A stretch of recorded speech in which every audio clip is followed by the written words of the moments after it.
চলে এসেছি সুন্দরবন। আর এই হচ্ছে সুন্দরবনের নদী।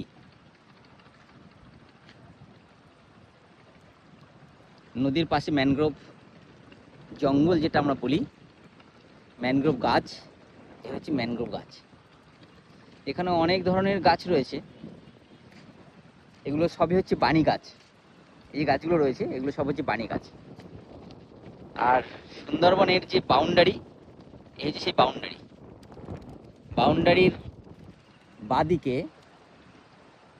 বাদিকে হচ্ছে জোয়ার ভাটার নদী, নোনা জল। আর ঠিক ডান দিকে মিষ্টি জল, ধান চাষ হচ্ছে, মাছ চাষ হচ্ছে, সব কিছু। তা কি বিচিত্র বৈপরীত্য!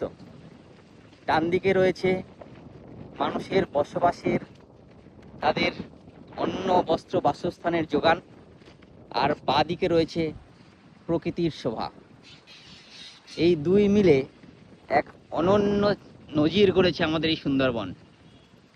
আর সুন্দরবন যদি না থাকতো তাহলে হয়তো কলকাতা সংলগ্ন এই অঞ্চল অনেকটাই ভারসাম্যহীন হয়ে পড়তো। নদীর ওপারে যে অংশটা আমরা দেখতে পাচ্ছি, ওটাই হয়েছে 20 নম্বর জঙ্গল। এই গত সপ্তাহে, যদিও এটা দেবীপুর গুড়গুড়িয়া অঞ্চলের অন্তর্গত, এর থেকে আরেকটু নিচের দিকে যদি নামা যায় তাহলে মইপিট অঞ্চল পড়ে। এই মইপিট অঞ্চলেই এই গত সপ্তাহে একটি ঘটনা ঘটেছে। আমরা প্রায় খবরে, বিভিন্ন খবরের কাগজেও দেখেছি যে একজন ব্যক্তি মধু সংগ্রহ করতে গিয়ে বাঘের আক্রমণে মারা গেছে। এই হচ্ছে সেই 20 নম্বর জঙ্গল। এই জঙ্গলেই মধু সংগ্রহের জন্য এখন বৈশাখ মাস, মধু সংগ্রহের জন্য সবাই যায় ওপারে, এবং প্রচুর পরিমাণে মধু পাওয়া যায়। সুন্দরবনের যে মধু, সেই মধু পাওয়া যায়।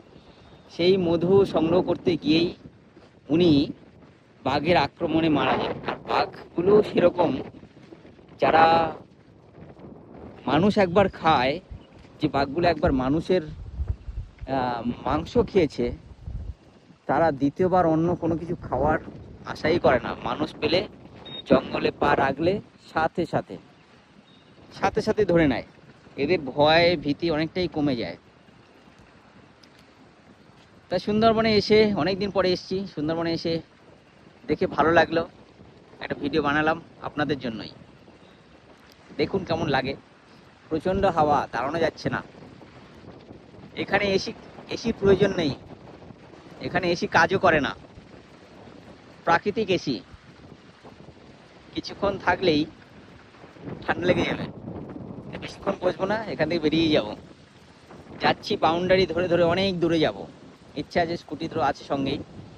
তাই ডান দিকে এই যে এগুলো বলা হয় পায়রাঙ্গি বলা হয়, অর্থাৎ সমুদ্রের এই যে নদীর জল যাতে এপারে না ঢুকে যেতে পারে, বাউন্ডারি ক্রস করে ওপারে যাতে না ঢুকে যেতে পারে, বাউন্ডারি যাতে না ভাঙে, তার জন্য এই ব্যবস্থা করা হয়েছে।